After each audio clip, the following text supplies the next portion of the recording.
Bien, entonces vamos a introducirnos a este tema que es muy parecido al que vimos antes del segundo parcial, que fue medicina basada en evidencia. Solo que ahora vamos a hablar de asistencia sanitaria basada en evidencia, que es un concepto interesante y que tiene obviamente un desarrollo histórico, conceptual y metodológico. Hay un documento base que lo voy a subir al portal, que ustedes van a tener que hacer un trabajo de leerlo, pero yo les indico ahí exactamente la hoja, el número de hoja y párrafo. Obviamente deben de leer un poco la mayor parte del documento hasta donde voy a indicarles, porque este fue un ejercicio bastante intenso pero y profundo y muy bien documentado por el doctor Javier Bonfield, eh, que hizo esta revisión acerca de la asistencia sanitaria basada en evidencia, sobre todo en el sistema de salud pública en Europa, específicamente en España. Entonces, este es un documento que ustedes van a tener que leer, no necesariamente todo de momento, pero sí las primeras secciones, porque les van a servir para responder una pregunta en grupo. Ya tengo las hojas de Word donde están las instrucciones, voy a cargarlas en la brevedad posible, pero me pareció también importante hacer una revisión conceptual del tema en estos momentos para que ustedes también a esas preguntas puedan tenerles o eh, percibir un mejor sentido ya con esta parte conceptual. Bueno, primero tenemos acá la asistencia sanitaria como un conjunto. Eso obviamente nos está indicando de que, perdón, nos está indicando algunas palabras claves acá que yo quiero remarcar. Por ejemplo, bueno, vamos a tomar este color. Primero, conjunto. Palabra clave. Luego una palabra compuesta que se llama asistencia sanitaria.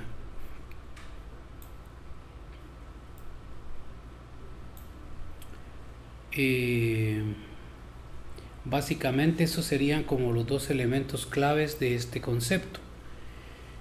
Y aquí entonces quisiera preguntarle a Gonzalo Mota, ¿qué, digamos, idea te da la palabra asistencia sanitaria? Una intervención. Ujú. Sí, correcto, es una intervención. Alba Yaque puede complementar con algo más.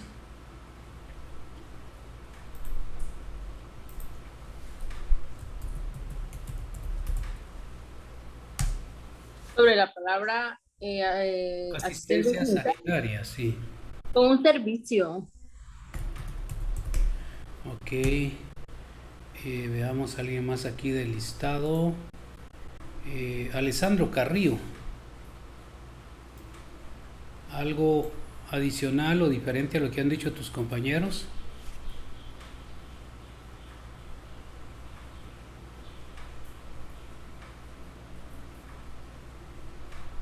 Lo mismo, intervenciones y tratamientos, ayudas. Ok, perfecto. Bien, entonces, obviamente la asistencia está enfocándose en un tipo de prestación de servicios, en este caso, de tipo sanitario. Siempre todo lo que tenga que ver con sanitario lo vamos a entender nosotros en salud, relacionado precisamente con aquellas medidas o aquel tipo de intervención que tiene que ver con mejorar la calidad de vida, prevenir, digamos, estados de salud más seguros y mantenerlos, es decir, promocionarlos. Entonces, la asistencia sanitaria que se da generalmente a través del Estado en los países en los que hay, digamos, una alta concentración de la salud pública como una responsabilidad directa del Estado, delegada por Constitución Política de la República al Ministerio de Salud Pública. Entonces, la asistencia sanitaria es precisamente eso, es todos los servicios, todas las acciones que en un conjunto, ¿verdad?, de acciones promueven, preservan, previenen y mantienen el estado de salud en una población. La asistencia sanitaria basada en evidencia, vamos a ver cómo de alguna manera también utiliza precisamente toda la información disponible que tenga que ver con cuidados, que tenga que ver con intervenciones, con tratamientos médicos e inclusive farmacéuticos que van a recibir las personas por parte de los profesionales. Entonces, vemos que la asistencia sanitaria no es una cosa o una acción en particular, sino que es un conjunto de servicios o de apoyo que se le da a la comunidad, en este caso a personas que son una comunidad enfermas, ya sea a través de sus cuidados, intervenciones, tratamientos médicos o aspectos farmacéuticos. Entonces, ahora el concepto en sí de asistencia sanitaria basada en evidencia debe de diferenciarse en primer término de la medicina basada en evidencia, de que la medicina basada en evidencia está orientada precisamente al paciente, no a un conjunto de pacientes o poblaciones que pudieran recibir el servicio.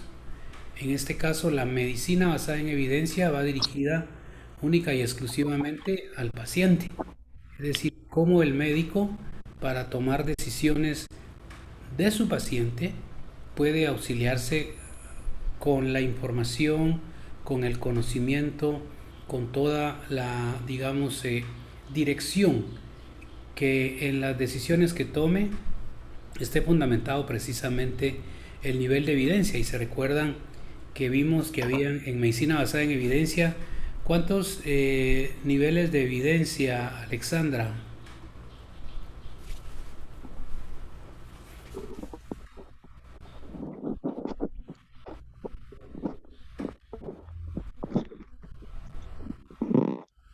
Perdón, doctor, ¿cómo dijo? ¿Cuántos niveles de evidencia están, digamos, en lo que es medicina basada en evidencia? Si no estoy mal, son 4. Correcto, ¿verdad? Son 4 los niveles de evidencia. El nivel más bajo, que es el cuarto, precisamente se refiere a la opinión de expertos. Y el nivel más alto, que es el nivel 1, se refiere precisamente a la colección de evidencia como producto de revisiones sistemáticas o metaanálisis de estudios que se han hecho de tipo clínico, preferentemente sobre un tema, sobre una pregunta en particular. Por ejemplo, está, digamos, qué nivel de evidencia tenemos en el uso de un antibiótico profiláctico, por ejemplo, en una apendicectomía o en una hernioplastia. Es decir, ¿en qué baso yo mi decisión de administrar, por ejemplo, 1 gramo de ceftriaxona preoperatorio y 1 gramo transoperatorio según los protocolos que maneje? ¿Cuál es la evidencia que existe acerca de la efectividad de hacer esto para prevenir infecciones que se puedan adquirir intrahospitalarias? Ese es tomar decisiones basado en evidencia, y obviamente esto se conjunta en lo que se llama guías de práctica clínica. Estamos explicando ahora y recordando lo que vimos en medicina basada en evidencia, pero la asistencia sanitaria basada en evidencia centra sus decisiones no en pacientes individuales, sino que a grupos de personas o a pacientes. Esto es, digamos, la diferencia principal, y por eso de alguna manera esta imagen quise que fuera un símil de ese concepto donde el estetoscopio, que es prácticamente uno de nuestros instrumentos principales de trabajo, está en este caso escuchando a un grupo de pacientes o de personas del mundo, un colectivo, para tratar de hacer una intervención o una decisión. ¿Por qué entonces nace la medicina basada en evidencia? Bueno, uno de los primeros argumentos y digamos muy importantes es precisamente ¿verdad? El primero que tenemos acá, y es que hay un gran incremento de información médica y existe ya no dificultad para accesar a la información o al conocimiento, sino que existe prácticamente solo déjeme aquí exponer esto acá. Bueno, creo que está mejor ahí abajo. Existe lo contrario, y es que cuando uno genera alguna búsqueda de información, ustedes ya lo están viviendo, se abruma de ver que hay demasiada información. Por ejemplo, si vemos acá, voy a intentar salir de acá de la presentación un momento. Bueno, dejar de presentar, ¿verdad ustedes? Me volvió a aparecer la presentación otra vez acá. Entonces ahora sí voy a mostrarles, compartir pantalla. Vamos aquí a mi pantalla, y entonces acá vamos a poner el Google Académico y la pregunta, digamos, uso de, por ejemplo, ceftriaxona, o pongamos bueno, sí, pongamos ceftriaxona.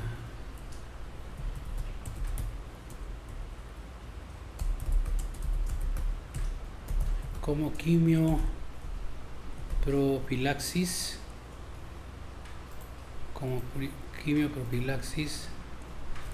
en cirugía.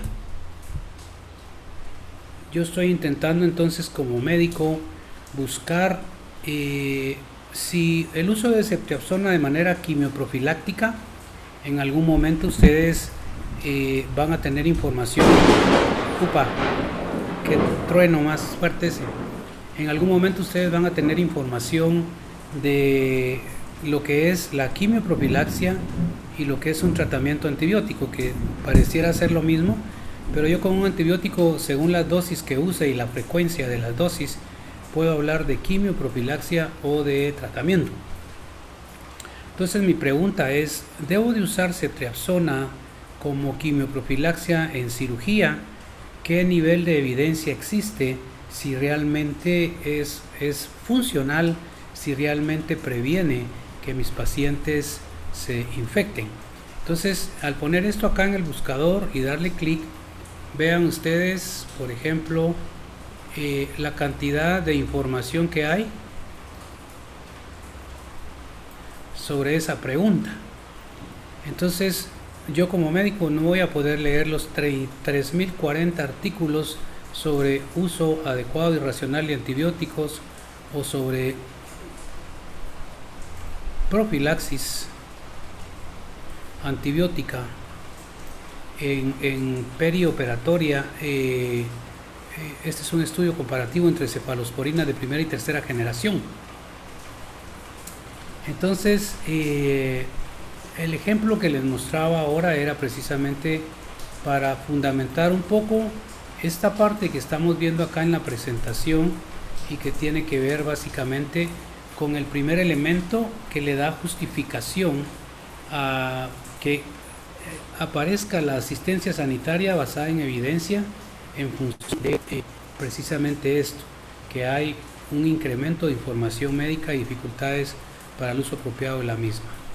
Pero la segunda justificación puede estar fincada en que realmente hay limitación de recursos y no podemos dilapidarlos, no podemos estar en ensayo y error con intervenciones de salud pública, ya que los recursos son escasos, y por lo tanto aquellos recursos que sean destinados para una situación de salud pública deben ser usados con la mayor racionalidad posible y dentro de ellos considerar con qué decisión yo puedo tener mejores resultados según mi meta a trabajar.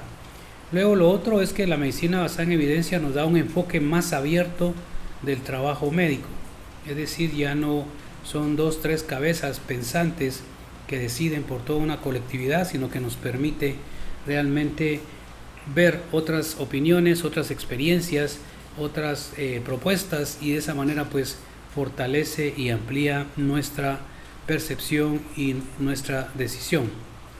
La incorporación de la perspectiva y las preferencias de los pacientes a las decisiones clínicas.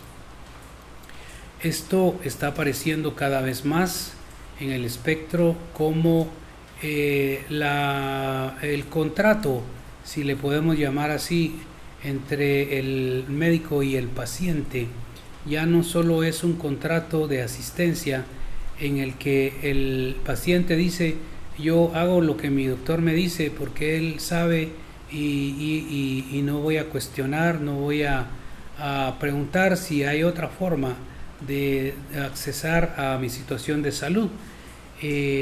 Cada vez más la decisión tiene que ser compartida, tiene que ser consensuada, tiene que ser ampliamente discutida y evaluada para que realmente digamos esa decisión tenga fortaleza en la misma y augure un éxito mayor que si se tomara de manera aislada.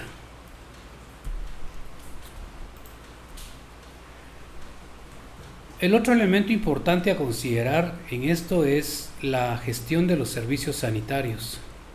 Recuérdense, gestión es la acción de utilización de recursos que tienen que ver no solo en la planificación, la administración, la distribución, la ejecución, sino que tienen que ver directamente con aspectos de tipo gerencial. El gerente gestiona, el gerente de alguna manera tiene capacidades administrativas de planificación, de organización, de monitoreo, de control, es decir, administrar servicios de salud invita a que quien lo va a hacer sea un buen administrador, sea un buen gerente y que tenga, digamos, de manera completa esa capacidad de gestión. Es importante entonces contener y controlar los costos, a la vez que asegurar la equidad y unos servicios de alta calidad. Actualmente muchas decisiones sanitarias se están basando casi exclusivamente en los valores y en los recursos existentes. Solo quiero ver si no son ustedes que me están escribiendo acá. Creo que no. Dice, bueno, hay unas solicitudes de los que están afuera, pero creo que ya no tenemos a nadie afuera, ¿verdad? ¿Están todos adentro ya? Creo que sí. Ok, entonces actualmente muchas decisiones se basan casi exclusivamente en los valores y los recursos existentes. Es necesario que las decisiones que se tomen con relación a los servicios sanitarios y la práctica clínica se basen mucho más que hasta ahora en la evidencia científica. Pues sí, ¿verdad? Los recursos son limitados, no son ilimitados, por lo tanto exigen que realmente haya una racionalización y un equilibrio en esas decisiones en términos de costo-beneficio y costo-utilidad. Las decisiones tienen que ser capaces de obtener y describir la evidencia en las que basan sus decisiones. Todos los responsables sanitarios y clínicos han de crear las condiciones que les permitan tomar decisiones. ¿Para qué? Para hacer bien las cosas de manera correcta. El reto es desarrollar no solamente las habilidades de las personas, sino también la cultura, los sistemas y las estructuras de las organizaciones. No va a ser posible mantener la inopia a una ciudadanía bien informada y educada. Aquí, digamos, entonces entramos ya después de haber visto la parte de concepto, la parte de justificación de por qué la asistencia sanitaria basada en evidencia es importante. Vamos a tratar de explorar un poco la pregunta. ¿Qué pregunta? Esta. ¿Cuánto realmente hemos avanzado en la gestión? ¿Cuánto hemos avanzado en la situación que tiene que ver con la situación de salud en el mundo? Entonces veamos, por ejemplo, vamos a ver primero este link y revisar un poco la situación relacionada con el cáncer, ¿verdad? Ha habido mucho avance en la tecnología, ha habido mucho desarrollo de tecnología, de ciencia, medicamentos para muchas enfermedades, pero todavía tenemos enfermedades que nos tienen prácticamente complicados, y uno de ellos es el cáncer. Mire, en el 2020 se calcula que en los Estados Unidos se diagnostican 1.806.590 casos nuevos. Ojo, está diciendo casos nuevos, no los que ya existen o los que ya murieron. Casos nuevos de cáncer. 606.520 personas van a morir, más de 500.000 en el año 2020, de hecho ya debe haber pasado, por la enfermedad. Esos son los cánceres más comunes.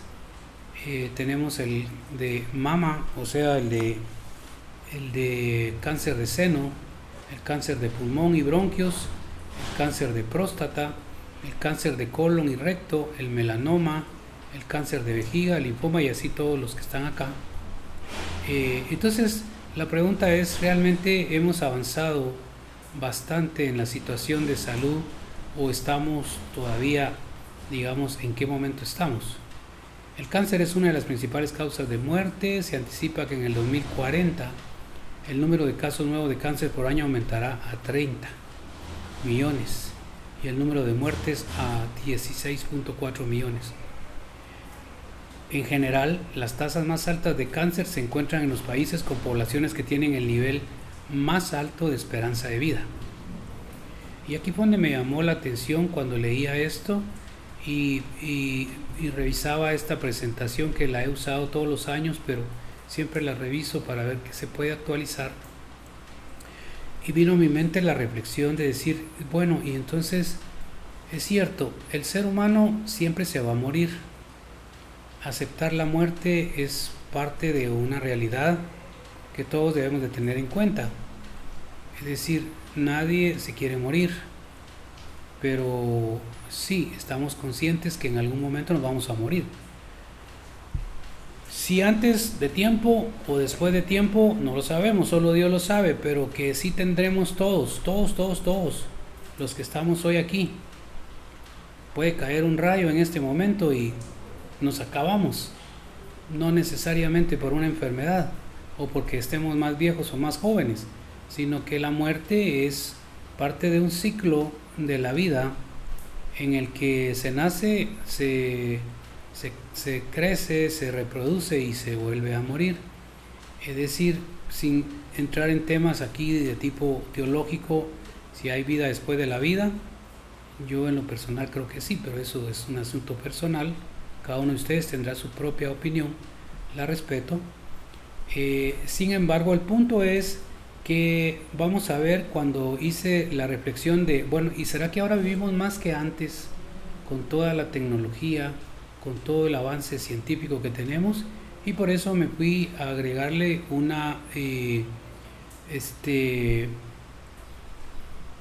link a la presentación, que es este, y que vamos a ver ahora, que nos da alguna respuesta a esta pregunta.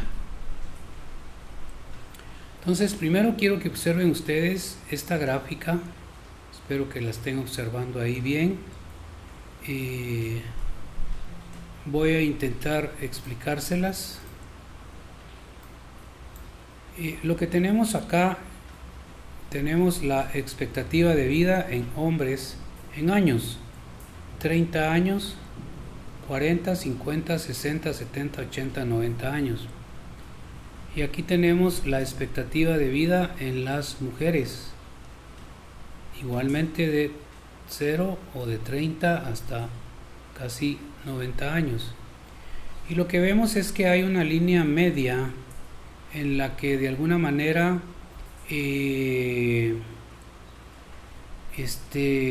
tenemos quienes viven más, si las mujeres o los hombres. ¿Alguno de ustedes tiene esa respuesta en el grupo?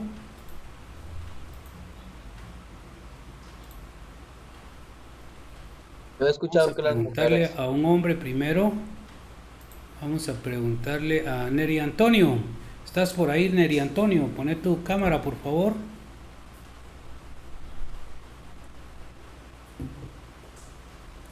Sí, doctor. Gracias, Neri. ¿Qué pensás? ¿Mueren más o al contrario? ¿Viven más las mujeres que los hombres? Pues yo pienso, pues sí. ¿Por qué, Neri? Las- no sé, pero creo que los hombres viven, las mujeres viven más, porque creo que por los trabajos, porque el hombre, bueno, la mayoría de hombres trabajan y ponen un poco en riesgo su salud y les quitan un poco de años de vida. Muy Ese es bien. mi punto de vista. Perfecto, esa es la hipótesis de Neri. Podíamos traducirla en que como las mujeres no trabajan, por eso viven más. ¿Será cierto, Jacqueline Elena Coto? Ponga su video.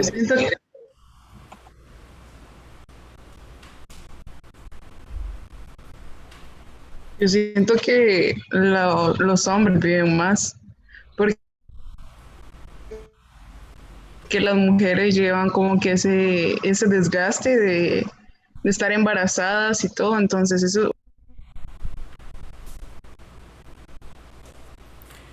Bueno, se cortó el micrófono de Jacqueline, pero ok, ya tenemos dos opiniones divergentes, ¿verdad?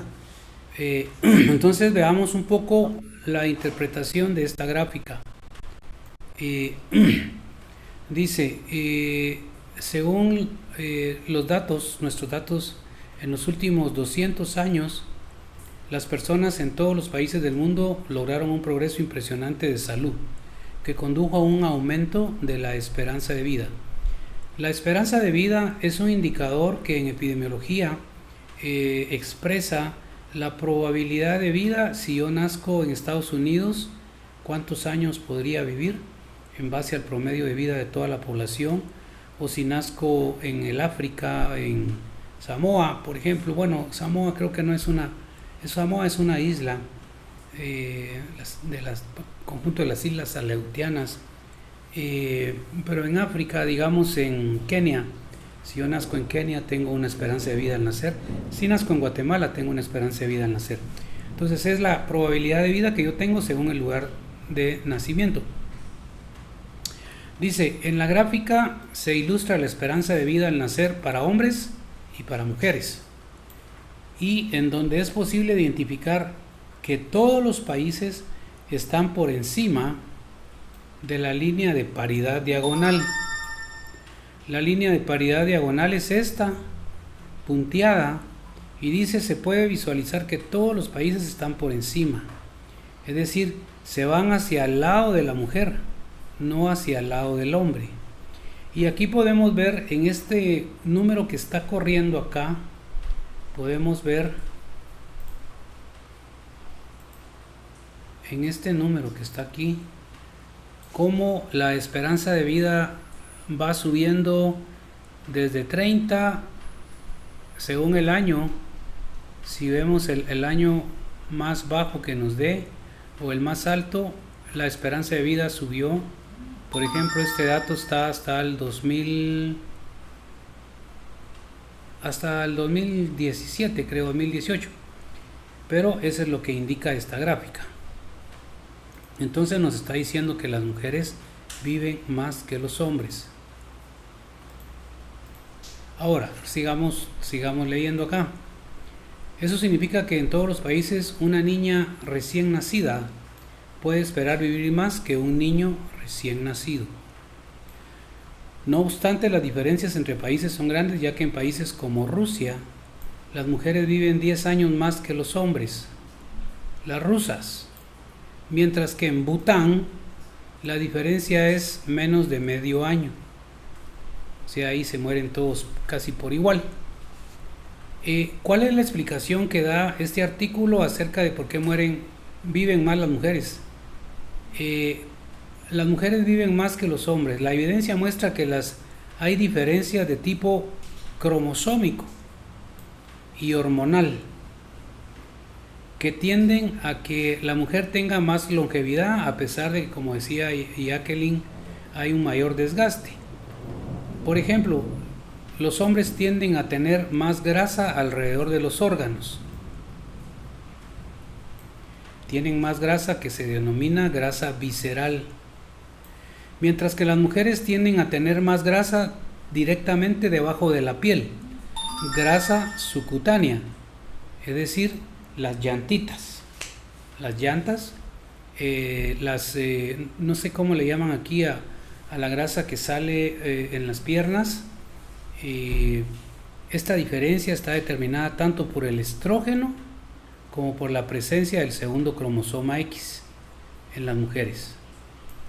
Y es importante para la longevidad porque la grasa que rodea los órganos predice enfermedades cardiovasculares. Obviamente los hombres se mueren más por enfermedades cardiovasculares. Bueno, entonces los hombres tienen estilos de vida más riesgosos porque, como dice acá, los cambios en los hábitos son importantes. Los hombres suelen fumar con más frecuencia que las mujeres. Los países ricos, la ventaja femenina aumentó en parte porque las enfermedades infecciosas solían afectar a las mujeres de manera desproporcionada hace un siglo, por lo que los avances en la medicina redujeron la carga de salud a lo largo de las enfermedades infecciosas. Y aquí tenemos entonces, por ejemplo, la expectativa de vida en Japón es de 84, casi 85 años. La de Corea del Sur, 83. La de Inglaterra, Reino Unido, 82, 81. En Chile, 80. Colombia, 77. Perú, 76.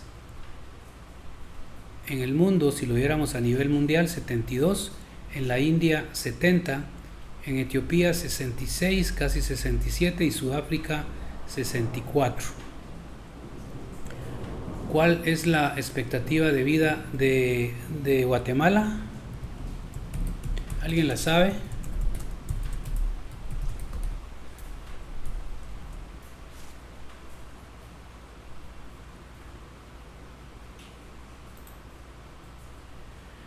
Bueno, ahí está.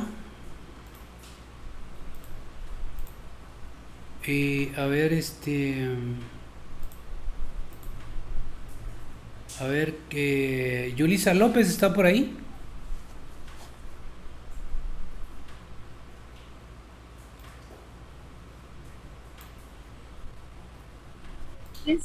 Pero no sé, creo que está lloviendo. ¿Ah? Aquí estoy, solo que está lloviendo aquí y no se escucha. Bueno, entonces dejemos tranquila a Yulisa. Vamos a ver, Manuel Aguilar, ¿estás por ahí? ¿No está lloviendo por donde estás? Sí, aquí estoy, Doc. Bueno. Léenos aquí lo que está subrayado, Emanuel. ¿Qué dice? La esperanza de vida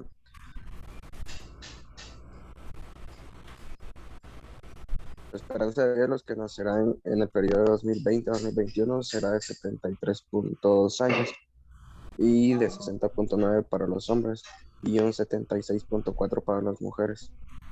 Ok, perfecto. Vean, ya también aquí en Guatemala se repite el fenómeno. ¿Quiénes viven más en Guatemala?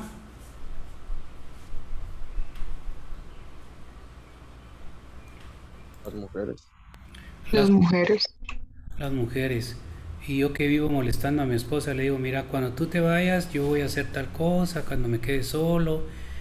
Hoy le estaba diciendo, por ejemplo, hizo unos manguitos en miel, miren, tan deliciosos ustedes. Le digo, me comí 2. le digo, mira cómo los hiciste. Entonces me empezó a explicar, ¿verdad? Mira, primero los pelé, después deben estar sazones, no maduros, ni verdes, sazones. Primero ojo chicas, si quieren, a los hombres se nos entra por la boca.